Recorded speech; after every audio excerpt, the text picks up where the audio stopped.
Magandang tanghali, Luzon, Visayas, Mindanao, kung saan kayong panig ng mundo po. Nagbabalik po tayo sa ating YouTube channel para pag-usapan nandito sa ating harap na coins. Ayan na naman, coins. Ayan po, nakikita nyo po. Shout out pala sa ating mga kolektor dyan. Doon sa ating mga iniidolong kolektor. Siyempre, Manny Collector, Coins TV, Abe Reyes, ayan. Ibilio Flores Jr. Ayan po. At magsisimula na tayo dito sa ating pinag-uusapang barya. Dalawang klase po ito, pero parehas ang year. Pero yung kanilang pagkagawa ay magkaiba. Ayan po, 2003. 2003, BSP, 1 peso po. Yung year 1995 hanggang 2003, non-magnetic po. Yung 2003 naman na mayroon din ginawa, magnetic hanggang 2017. Kaya yun ang pati papaliwanag ngayon kung anong pinagkaiba ng 2003 na dalawa rito sa ating harap. Ayan po. Kasi nga, yung isa rito, tinatawag nila na hard to find. Bago tayo magsimula, kilalanin muna natin ang mga coins na ito.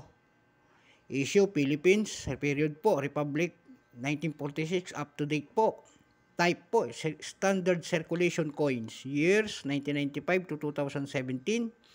Value, piso. Composition, nickel-plated steel. Ang kanyang bigat, 5.35 grams. Ang diameter ay 24 millimeters. Ang kanyang thickness, 1.9 millimeters. Ang shape, round, syempre. Orientation nito, middle alignment. Reference number, KM269A. Ayan po. Yung 2003 nito na isa, ito po. Ito, papakita ko natin. Aba, malabo Hindi natin makintag kasi natin makita. Zoom natin. Hindi siya makita. Ayan po, ayan. 2003 po. Ayan po. 2003. Ayan po. 2003 po. Ayan. Ayan. 2003. Ayan. Ito po, hindi na magnet. Ayan po, dali natin yung magnet. Ayan po. Yung isang 2003 natin, yan, nalaglag. Yung 2003 natin na ito po, na ginawa ng Bangko Sentral, may percent po ito na 21%. Ayan po, 21% po. Ayan, 2003. 21% lamang ang ginawa nito.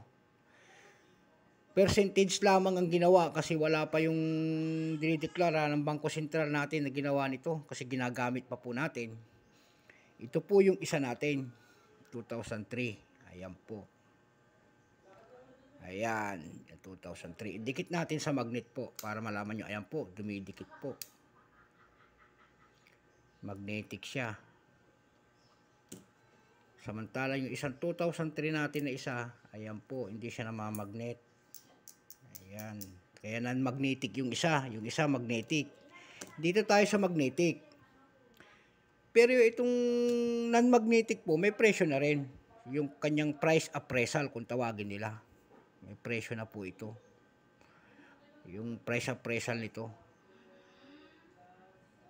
Ayan, may presyo na rin po. Yung price appraisal nito. Ayan po, yung verify niya is 14 pesos po. Ayan po, yung almost uncirculated nito po ay 55 pesos lamang. Ayan po. Dito tayo dumako sa main topic natin. Ayan, yung ating 2003 po na magnetic. Ayan, kasi dito tayo magnetic po yan. Kasi Rizal po, magnetic. Ayan, 2003. Magnetin natin. Ayan po, dumidikit sa magnet. Ayan po. Ito. Para ma-update tayo sa presyo nito. Yung 2000, ito pong hawak ko na ito, magnetic. Doon sa ating numista po, tingin-tingin tayo ng presyo. Doon sa numista, mayroon na nagtitinda po nito ng 184 pesos. Mayroon naman din 168 pesos. Mayroon din 48 pesos. Hindi po pare-parehas ang kanyang price doon sa ating mga platform kung tawagin nila. Doon naman po sa ebay.com kung magkano ang presyo nito. Ito po ay yung 1995 niya hanggang 2017 set ay $58.13. Ayan po.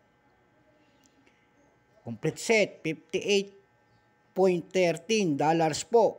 Dollars na. Complete set. Yung isa nito, na magnetic nito, ito po, $13.25 ang kanilang benta. Dako naman ho tayo doon sa carousel po. Nito. Carousel.com po. Yung kanyang error coins po doon na 2003 na tinatawag nila ito magnetic kasi sabi niya error to ay nagkakahalaga po ito ng $33. Ayan po. Ayan.